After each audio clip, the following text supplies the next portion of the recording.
My name is Iulia Mugescu. I was born in Romania in '88. I grew up most of my life in post-communist Romania. My father had to do a lot of sacrifice for his family, so he quit his job to get a job at a milk factory to be able to get us milk at home. And that meant a lot for me, and this is the kind of experience that really characterizes my childhood. I actually grew up in Transylvania together with my grandparents, who were both retired educators. So they would spend their entire days doing extra lessons with me. In high school, I went into my rebellious phase where we would have our own gang, where we would listen to rock music all the time and spend the summers at the seaside or at the mountains. So that was quite educational, and it was again an environment that really fostered my development.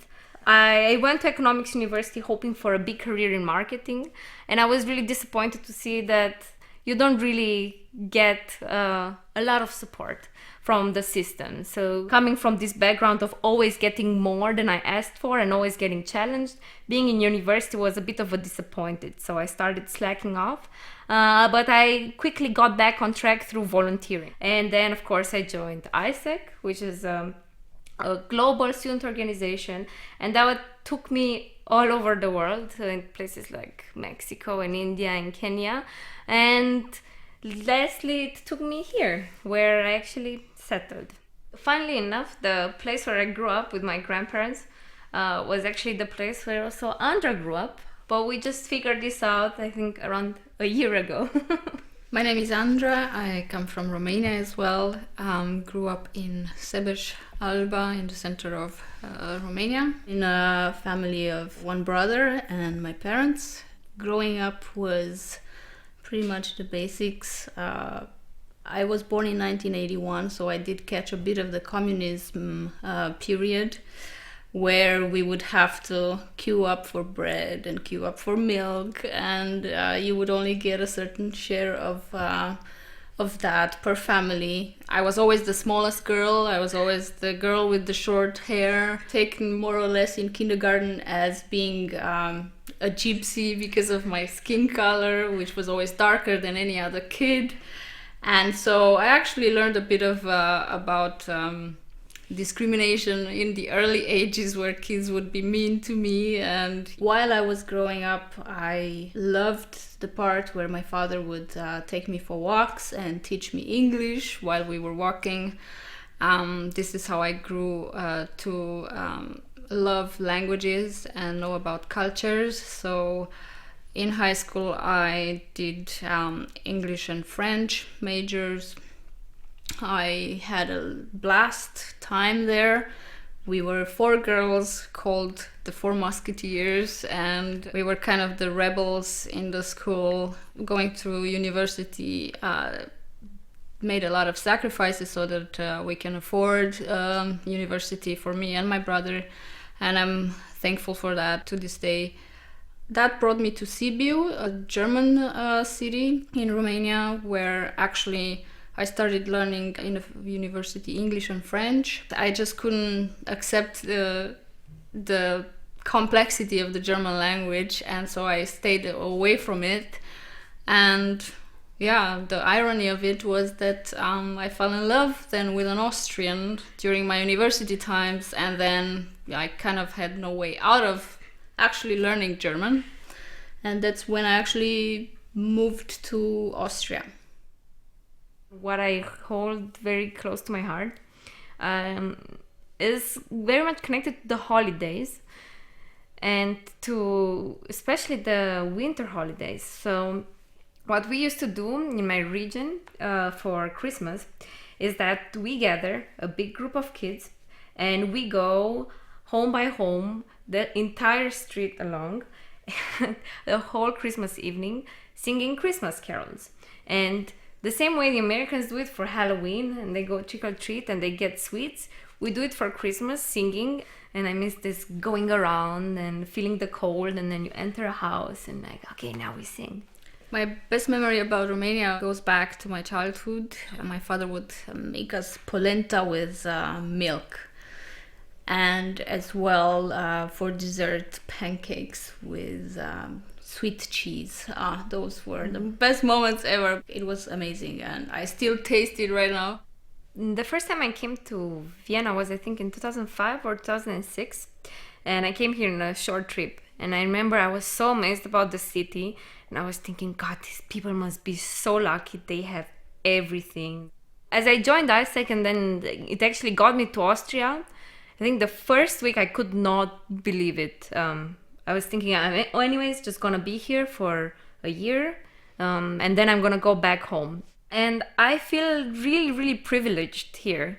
When I get the chance to walk on the streets and just think of how beautiful this place is, how good the social services are, how peaceful it is, how nice the people are, I just feel like I'm blessed to have the opportunity to be here, and even more, not just to be here, but to make a career for myself. So I really feel strongly that Austria is an amazing place in which you can become an entrepreneur, in which people tend to really listen to you even if you're young. So I don't necessarily feel like an immigrant. I feel like an European who decided for the time being to contribute to Austria, to bring my knowledge and to bring my passion and my joie de vivre to Vienna.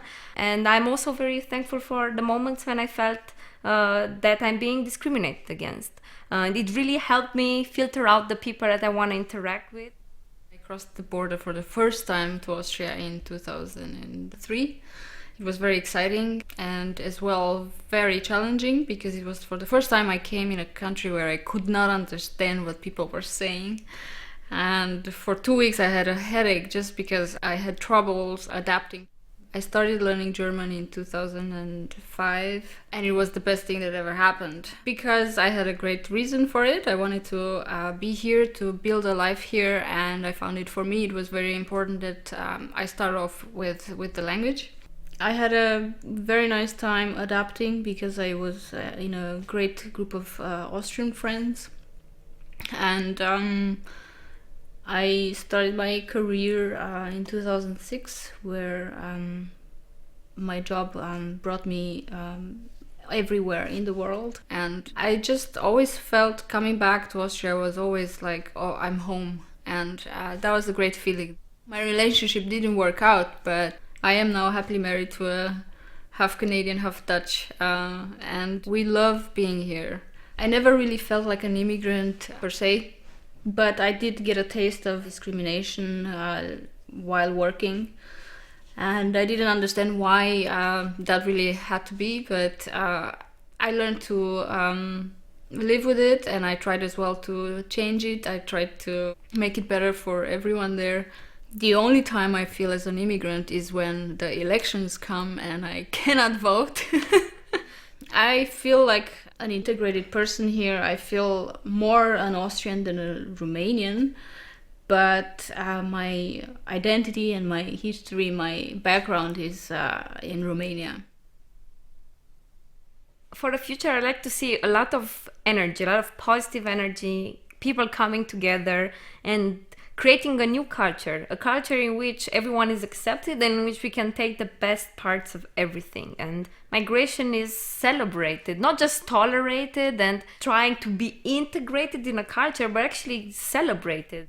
If we need to be happy about the good part of what we do, of what is happening, and not think so much about the negative. I want to tell more about that side. I want to find people that have met both sides, and yet they are now celebrating and enjoying their life, and they have had breakthroughs and are really happy to be where they are at. Because it is always about the people. It's not about where you came from and why you came here and why should you be here, but it is about the value and the successes that you can accomplish here for yourself, but as well for the society and for the economy in Austria. I look forward to telling stories, discovering stories, translating them into a scarf. With you on our side, we can create even more stories. So if you have a great story to tell, Join the movement. And celebrate migration.